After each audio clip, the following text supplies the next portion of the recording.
So in this session, we are going to discuss how you can identify a research topic, and this will help you to focus in on an appropriate topic for your assessment, and this content will also be helpful for further assessments or research projects. So in terms of learning outcomes, by the end of this session you'll be able to demonstrate a level of understanding of the characteristics of an appropriate and achievable research topic.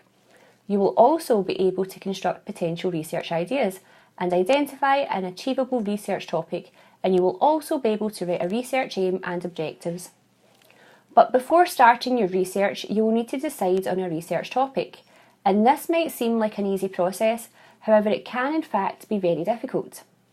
Research projects are usually time-bound, so you can't wait for inspiration to hit and a topic to simply present itself.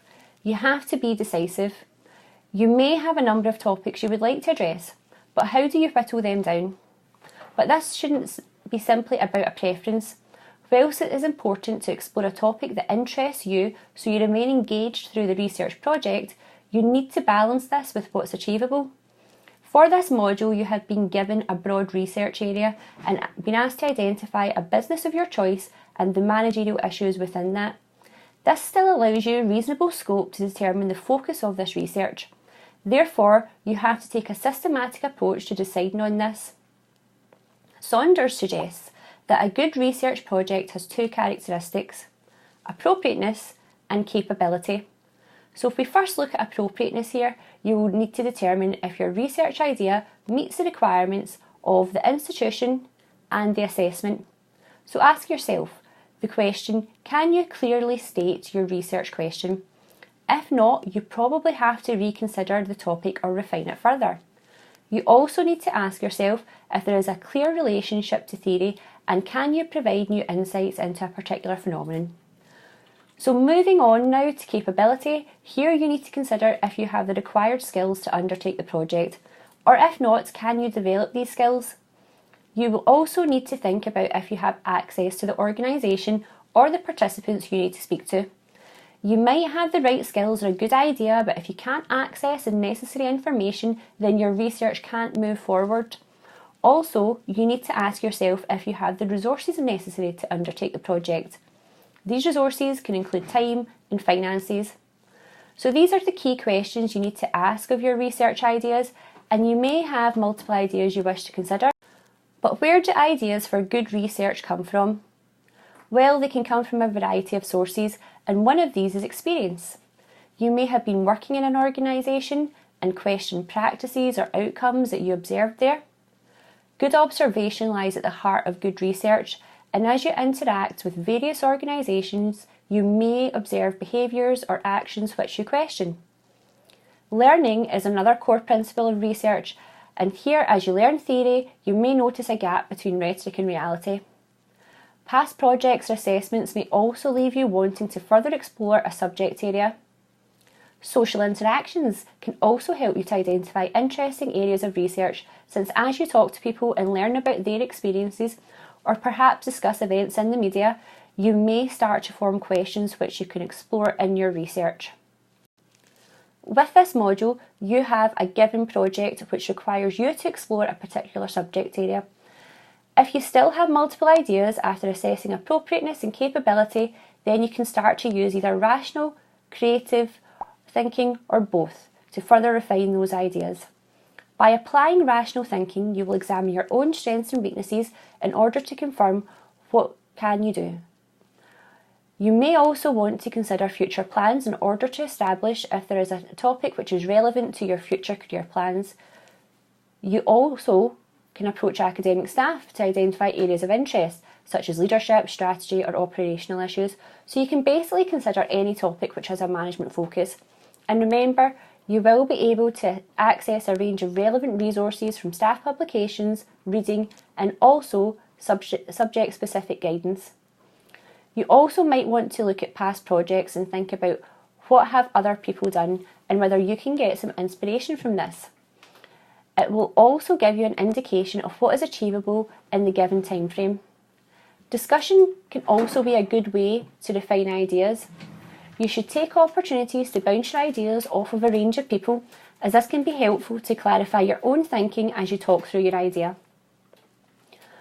When looking to refine your idea, read literature to understand what is already out there, particularly journal articles, as this will help you understand the topic and what work has been done in that subject area. Scanning the media is also a useful exercise, as this can highlight what is current and ongoing in industry. You may also use creative thinking techniques. An example of this is a notebook of ideas, and this is basically just a journal of your ideas and what made you think of them. Exploring personal preferences using past projects can also be useful, as this provides the opportunity to look at what others have done and see where your interest lies. You may also look at your past assignments and get some inspiration from there, and we can explore the range of academic and practitioner literature to identify areas of interest. Relevance trees can also be helpful. These are somewhat like a mind map, where you start with a broad topic and then identify more specific questions within that. Brainstorming is also a tried and tested approach, where you consider ideas, discuss these with others, and review and analyse possible ideas. But however you do it, once you have a finalised research idea, you need to go back to consider appropriateness and capability. So remember, firstly, can you access participants? If you're in an organisation, you will need to ask permission from the company and the potential participants before research commences. If you're not, can you access your network to gain some introductions? Also, if you're basing your research on an organisation, do you have access to relevant company information? This is not always readily available. If you're in any doubt about this, it's a good idea to discuss it with your tutor. You can also use preliminary inquiries, which involves setting a preliminary question which you use to identify some relevant literature, to identify how much relevant literature is there. You can also ask organisations directly about access and have this confirmed before you start to read and write too much. If this is confirmed, you can then proceed with reviewing literature. If you're in the organisation itself, then you can begin to informally observe in order to develop an awareness of what is going on around you. If you're already in an organisation, you might want to ask them, is there a particular issue they want to better understand? There may be a mutual benefit to you and the organisation in doing so. Once you have a research topic, you will want to express this as a research question, and a good research question will help you to define and communicate your research idea clearly. It can also set boundaries in your research and help you to focus in on what is relevant.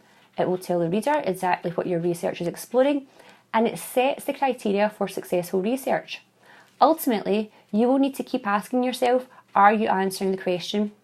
And this will also help you to guide your research choices. Keep returning to the question and asking, does this help to achieve the question? As you progress through your research, your question may change or be refined.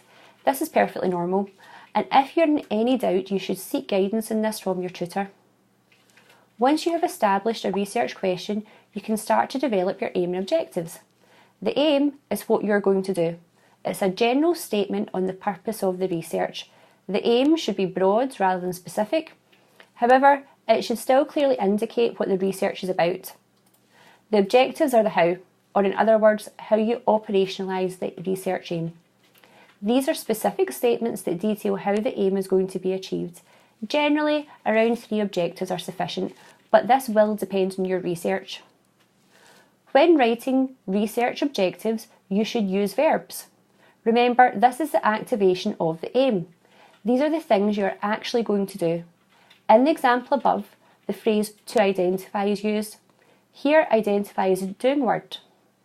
So I hope that has given you enough to get started, and now it's your opportunity to think about your research ideas. And remember to apply the tests of appropriateness and capability. Once you have an idea, try to draft an aim and objectives, which we will review in a further session.